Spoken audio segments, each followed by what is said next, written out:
You think you've done everything. سلام و درود به همه برابچ، خوش اومدیم به یه ویدیوی جدید. من حمید همت، مخلص تک تک شما عزیزای دلم. امیدوارم که حال تک تکتون عالی باشه. ویدیوی امروز ما در مورد 5 تا از فیلم‌های تاپ ژانر اکشن هستش. لایک و سابسکرایب یادتون نره بچه‌ها. تا آخر ویدیو همراه من باشید که از دست ندید. این فیلم‌ها فقط توی اینجا معرفی میشه. پس بدون حرف اضافه و معطلی بریم که داشته باشیم. برو بریم.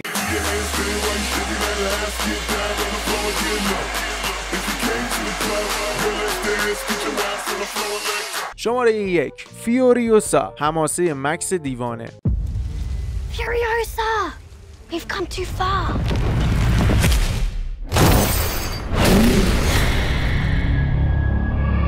Furiosa! They took Furiosa! My mother was magnificent. And he took it. I want them back.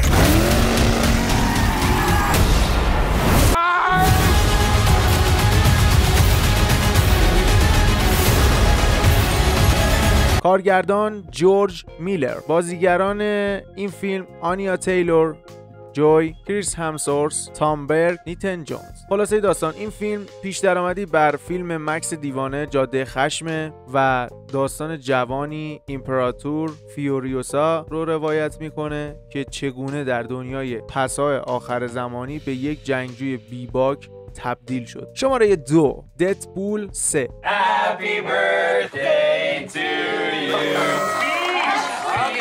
All right, okay. Whoa.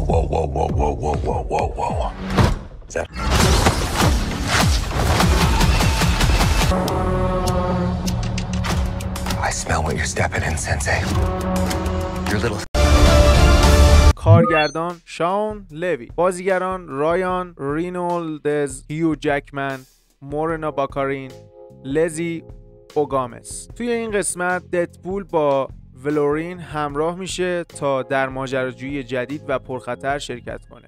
این فیلم ترکیبی از اکشن، کمدی و ماجراجویی. شماره 3 تویسترها. Oh my God. The damage has been catastrophic. Tina will be able to predict tornadoes with 100%. What do you want, James? Tina's predicting 4 massive F5s that will converge into the largest tornado event ever recorded. Today, we have to work together, otherwise millions... Execute.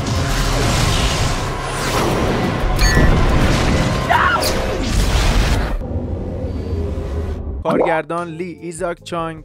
بازیگران دیزی ادگار جونز، گلن پاول، آنتونی راموس. این فیلم دنباله‌ای بر فیلم تویستر محصول 1996 و داستان گروهی از شکارچیان طوفان رو روایت میکنه که با طوفان‌های مهیب و خطرناک روبرو میشن. تلما 3. Baldy. You've been fighting the Harkonnens for decades. My family's been... You young pup. The prophet. Why is that a bad thing? Use it. Show me who you are.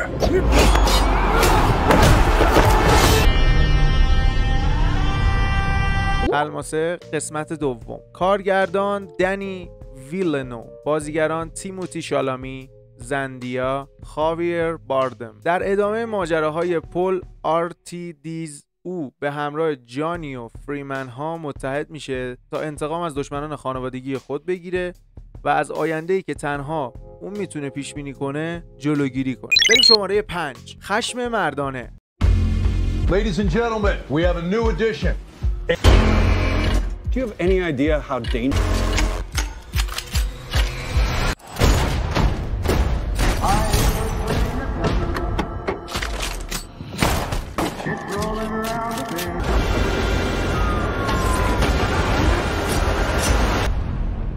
وارد آف من. کارگردان گای ریچی. بازیگران جیسون استاتام، هولت مک کالانی، اسکات ایستو. این فیلم داستان مردی مرموز رو روایت میکنه که به عنوان نگهبان امنیتی در یک شرکت حمل و نقل پول استخدام میشه و مهارت‌های بی‌نظیرش در مقابل با سرقت‌ها همکارانش رو شگفت زده می‌کنه. من اگه باشم بخوام از بین 5 تا فیلمی که انتخاب کردم یکی رو انتخاب کنم ببینم، شماره 1 و ترجیحاً به خاطر جیسون استاتام هستش که بازیگر مورد علاقمه. دوستتون دارم، امیدوارم که از این ویدیو هم لذت برده باشید. حتما نظراتتون رو برام بذارید. دم تک تکتون گرم. مرسی که تا اینجای ویدیو رو نگاه کردید. تا ویدیوی بعد See you.